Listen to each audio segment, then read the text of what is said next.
Hi, today I'm going to share with you success tip number 3.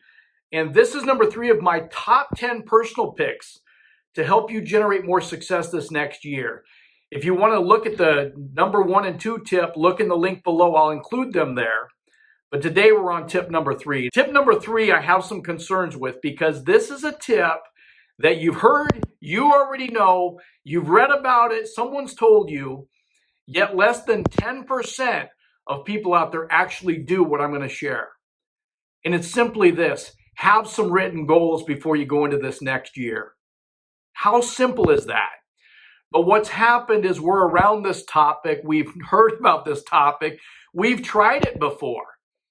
And for some reason, I think it's because we are around it, we know it so well, we neglect to do it. And so what I want to challenge you to do is not take this information and think about it, to actually get out a pen and pad and start writing.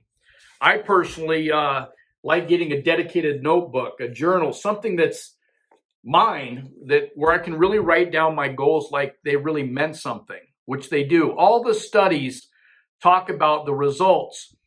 And if you want better results, you have a 10 times greater result by having your things written down, by having some real specific goals.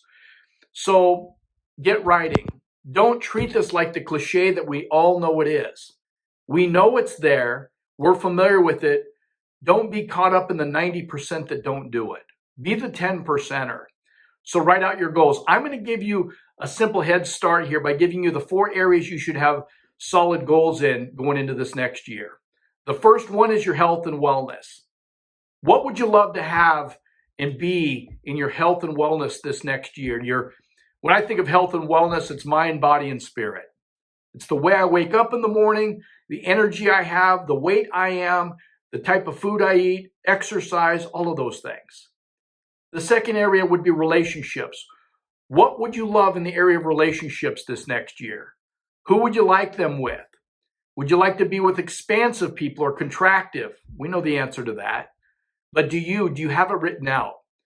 How about the area of your vocation? The area where you either donate and contribute time towards your passion project, or where you're generating income. What would you love to accomplish there this year? Is this the year where you add a side hustle? Is this a year where you work on your retirement? Is this a year where you go for the promotion? Maybe you're going to scrap the old job and go into something new.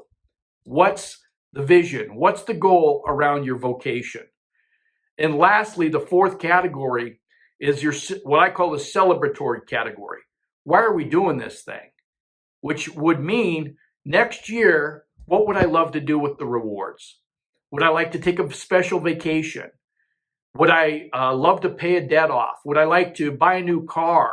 Would I love to move to a different home, buy a new home, buy my first home, buy an investment property? Is there something I want to do? Do I want to have a better retirement?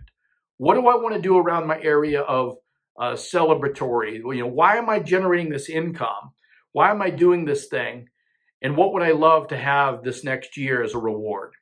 If you work on these 4 things and you take the bigger step, you just start writing them down, you're going to be able to have amazing things happen this next year. It's going to be your results will be less cliche. So have a great, great day.